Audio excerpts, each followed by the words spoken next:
1984 के चुनाव में बीजेपी की करारी हार के बाद राष्ट्रीय स्वयंसेवक संघ की तरफ से नरेंद्र मोदी को बीजेपी में भेजा गया था और आडवाणी ने मोदी को गुजरात में काम की जिम्मेदारी सौंपी थी। फिर आडवाणी की इच्छा पर ही उन्हें पार्टी का राष्ट्रीय महासचिव बनाया गया।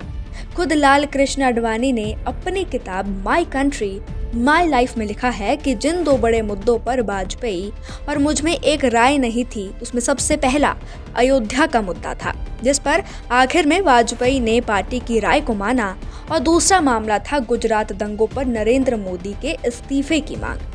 आडवाणी ने लिखा कि गोधरा में बड़ी तादाद में कार सेवकों के मारे जाने के बाद गुजरात में सांप्रदायिक दंगे हो गए थे। इसके बाद विपक्षी पार्टियों ने मोदी के इस्तीफे के लिए दबाव बढ़ा दिया था। एनडीए में भी कुछ पार्टियां और बीजेपी में भी कुछ लोग मान रहे थे कि मोदी को इस्तीफा देने के लिए कहा जाना चाहिए, लेकिन आडवाणी की राय इससे बिल्कुल उलट थी। आडवाणी लिखते हैं कि मोदी से इस्तीफा मांगने के लिए अटल जी पर दबाव बढ़ने लगा था। जब जसवंत सिंह ने राष्ट्रीय कार्यकारिणी की बैठक में अटल से पूछा कि वो क्या सोचते हैं, अटल जी ने कहा कम से कम इस्तीफे की पेशकश तो करे,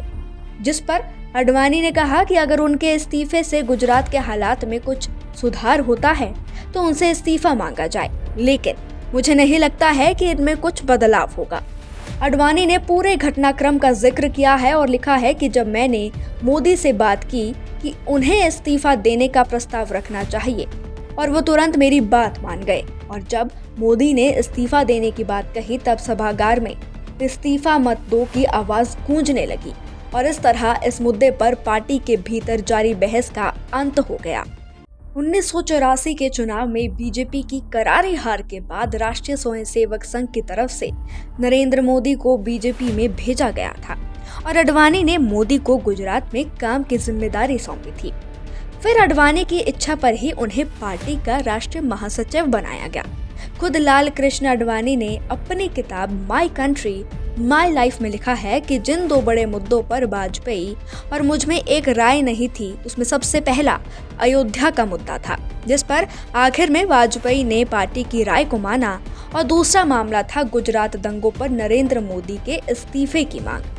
आडवाणी ने लिखा कि गोधरा में बड़ी तादाद में कार सेवकों के मारे जाने के बाद गुजरात में सांप्रदायिक दंगे हो गए थे। इसके बाद विपक्षी पार्टियों ने मोदी के इस्तीफे के लिए दबाव बढ़ा दिया था। एनडीए में भी कुछ पार्टियां और बीजेपी में भी कुछ लोग मान रहे थे कि मोदी को इस्तीफा देने के लिए कहा जाना चाहिए, लेकिन आडवाणी की राय इससे बिल्कुल उलट थी। आडवाणी लिखते हैं कि मोदी से इस्तीफा मांगने के लिए अटल जी पर दबाव बढ़ने लगा था। जब जसवंत सिंह ने राष्ट्रीय कार्यकारिणी की बैठक में अटल से पूछा कि वो क्या सोचते हैं, अटल जी ने कहा कम से कम इस्तीफे की पेशकश तो करे, जिस पर आडवाणी ने कहा कि अगर उनके इस्तीफे से गुजरात के हालात में कुछ सुधार होता है तो उनसे इस्तीफा मांगा जाए, लेकिन मुझे नहीं लगता है कि इनमें कुछ बदलाव होगा।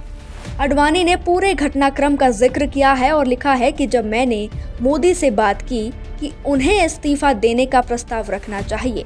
और वो तुरंत मेरी बात मान गए, और जब मोदी ने इस्तीफा देने की बात कही तब सभागार में इस्तीफा मत दो की आवाज गूंजने लगी, और इस तरह इस मुद्दे पर पार्टी के भीतर जारी बहस का अंत हो गया।